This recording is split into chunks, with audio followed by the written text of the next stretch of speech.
جی دوستو، ہمارا بھی کوئی حال نہیں ہے۔ کیسے کیسے کام ہم کرتے ہیں۔ اب یہی لے لیجئے، یوکرین کے وزیر خارجہ پاکستان کے دورے پہ آئے ہوئے تھے پچھلے ہفتے۔ اب ذرا حکومت سے کوئی پوچھے کہ جب سے یوکرین معرض وجود میں آیا ہے 2092 میں شاید، اس وقت سے لے کر آج تک کسی بھی یوکرین کے وزیر خارجہ نے پاکستان کا دورہ نہیں کیا۔ گو کہ ہمارے یوکرین کے ساتھ تعلقات اچھے رہے ہیں، ہم نے بڑے مین بیٹل ٹینکس بھی ان کے خریدتے رہے ہیں ہم ماضی میں، اور بھی بہت سے ہمارا ٹریڈ بھی اچھا رہا ہے اور تعلقات میں گرمجوشی سی بھی رہی ہے۔ لیکن حسن اتفاق کہیے یا کوئی کہ کبھی یوکرین کے وزیر خارجہ نے یا ان کے وزیر اعظم یا پریزیڈنٹ نے کبھی بھی پاکستان کا دورہ نہیں کیا۔ اب اس وقت جب کہ یوکرین حالت جنگ میں ہے روس کے ساتھ، تو ان کے وزیر خارجہ ہمارے سرکاری دورے پہ آ گئے پاکستان پہ۔ اور پھر یہی نہیں، آپ یہ بھی دیکھیے کہ جو اس وقت پاکستان میں حکومت ہے، وہ بھی اب کچھ شاید 3 ہفتوں کی مہمان ہے۔ اب وزیر خارجہ یوکرین کے کیوں آئے اور ہم نے کیوں اتنی دلچسپی اس میں شو کی، یہ ایک معمہ صحیح ہے۔ اور پھر یہ دوسری بات جو کہ ہوئی کہ وزارت خارجہ میں دو ملاقاتوں کے بعد ایک پریس کانفرنس تھی، ہمارے وزیر خارجہ تھے اور یوکرین کے وزیر خارجہ، تو وہاں پہ روس کے ایک جرنلسٹ بھی موجود تھے اس پریس کانفرنس میں۔ تو یوکرینین ایمبیسی نے کہا کہ جی یہ تو مناسب نہیں ہے، اگر یہ اس پریس کانفرنس میں روسی جرنلسٹ موجود ہوں گے تو پھر یہ پریس کانفرنس نہیں ہو سکتی۔ پھر ہمیں اوبیسلی ہمارے وزارت خارجہ کو روسی جرنلسٹ کو کہنا پڑا کہ جی آپ اس پریس کانفرنس سے نکل جائیے، کیونکہ بہرحال یوکرین کے جو فارن منسٹر تھے ہمارے مہمان تھے، تو ہم نے ان کی خواہش کا احترام تو کرنا تھا، لیکن اس کو ہینڈل کرنے کا کچھ اور بھی طریقہ تھا یا ہو سکتا تھا۔ کم از کم چلیے، اگر جرنلسٹ آ ہی گئے تھے اور ان کے پاس اوبیسلی ویسے تو نہیں آئے، ان کو بھی کسی نے انفارم کیا ہوگا ہمارا جو طریقہ کار ہوتا ہے، یا تو ان کو آپ پہلے ہی کہہ دیتے کہ کون کون سے ایک سلیکٹ گیدرنگ ہے جرنلسٹ کی، صرف کچھ جرنلسٹ ہم نے بلائے ہیں، اور ان کو بائی نیم آپ بلا لیتے۔ جب آپ نے اوپن انویٹیشن دی تو پھر تو سب کو آپ نے بلا لیا۔ پھر جب وہ جرنلسٹ آ گیا فارن آفس، وہ اس پریس کانفرنس ہال میں بیٹھ گیا، تو پھر آپ اس کو نکالنے کے لیے پھر یوکرین کی ایمبیسی کو پہلے سے معاملات طے کر لینے چاہیے تھے، رادر دین کہ آخری وقت میں آ کے پاکستان کے لیے سچویشن بھی بنائے۔ تو یہ وہ سارے معاملات ہیں جو میں حیران ہوتا ہوں کہ کس طرح ہم چیزوں کو ہینڈل کرتے ہیں۔ پہلی بات تو یہ، کس نے یہ مشورہ دیا کہ یوکرین کے وزیر خارجہ پاکستان کا دورہ کریں؟ یہ آئیڈیا آیا کہاں سے؟ جہاں تک میری معلومات ہیں، یہ آئیڈیا آیا تو ہے امریکہ کی جانب سے، اور ہمارے وزیر خارجہ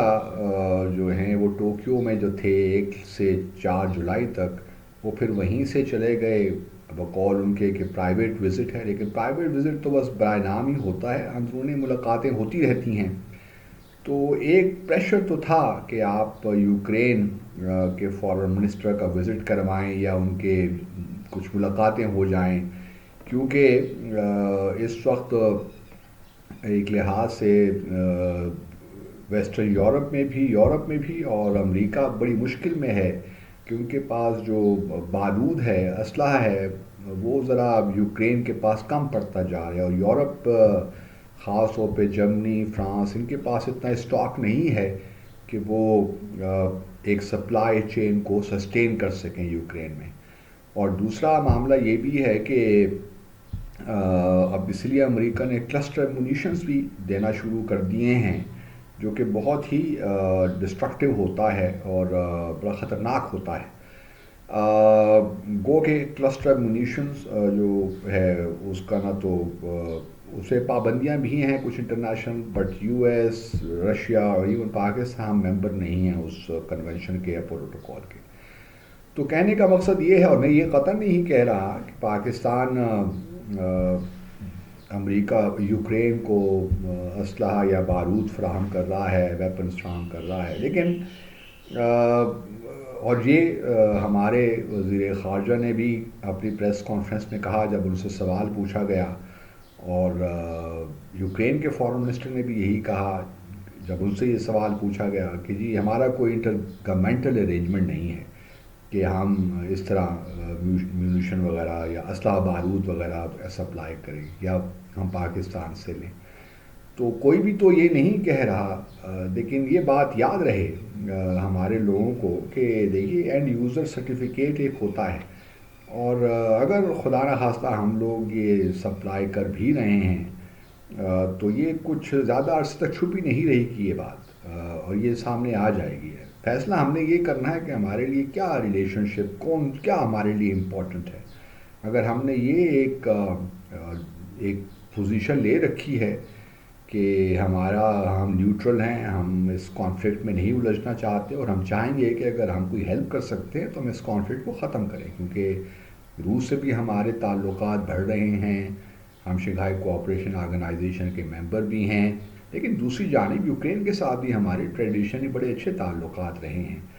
لیکن اگر ہم ویسٹرن اور یو ایس کے دباؤ میں آ کر کوئی ایسے کام کرنا چاہتے ہیں تو معذرت کے ساتھ وہ ہمارے جو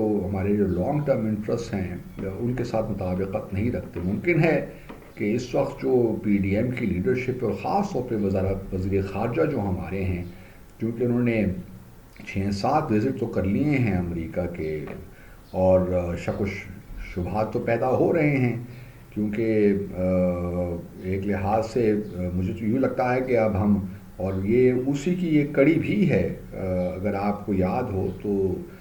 سیکیورٹی ڈائلاگ ایک یہاں پاکستان میں ہوا تھا 2022 میں، اور اس میں ہمارے سابق آرمی چیف نے تو بڑا اوپنلی روس کا جو،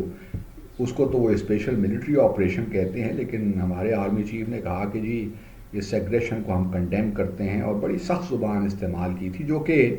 مختلف تھی. اس وقت کے جو وزیر اعظم ہمارے تھے عمران خان، انہوں نے ایک نیوٹرل پوزیشن لی تھی اور یہی کہا تھا کہ یہ جو کانفلکٹ ہے کسی کے مفاد میں نہیں ہے. لیکن وہ اپنے وزیر اعظم کی پوزیشن کو بالائے طاق رکھ کے انہوں نے اپنی پوزیشن لے لی. پھر انہوں نے یہ بھی کہا تھا کہ جی ہم تو اس لیے چین سے اسلحہ وغیرہ لیتے ہیں کیونکہ حالانکہ چین کا اسلحہ کوئی اتنا اچھا نہیں ہے، لیکن کیا کریں کہ امریکہ پہ ہم پہ اتنی پابندیاں لگا رکھی ہیں، امریکہ ہمیں سپلائی نہیں کرتا، تو یہ ہمارے لیے مجبوری ہے. تو اس قسم کے بیانات بھی آئے ہیں. تو اس سے بالکل ایک واضح ہوتا ہے، اور مجھے لگتا کچھ یوں ہے کہ جو اس وقت ہمارے وزیر خارجہ ہیں وہ بھی شاید امریکہ کے کندھوں پہ ہی بیٹھ کر پاکستان کے مستقبل میں وزیر اعظم بننا چاہتے ہیں. تو لیکن اس سارے کھیل میں جو پاکستان کے انٹرسٹ ہیں خدا را ان کا تو خیال کیجئے. یہ اس وقت کوئی بات بنتی نہیں تھی کہ آپ یوکرین کے فارن منسٹر کو یہاں پہ ہوسٹ کرتے اور ان کے ساتھ اگر چلے بلا ہی لیا تھا تو پریس کانفرنس کی کیا ضرورت تھی. لو پروفائل وزٹ رکھتے، ایک پریس ریلیز چھوٹا سا ایشو کر دیتے، پھر جو تماشا ہوا پریس کانفرنس میں اس کو بھی ایوائڈ کیا جا سکتا تھا. تو یہ میں بہرحال میری اپنے خدشات ہیں، ممکن ہے کہ آپ اس سے اتفاق نہ کریں، لیکن ماضی کو سامنے رکھتے ہوئے اور جو میں دیکھ رہا ہوں، میں تو کم از کم اس کو اس طرح ہی انٹرپریٹ کروں گا. اللہ پاکستان کا حامی و ناصر ہو. اپنا خیال رکھیے. اللہ حافظ.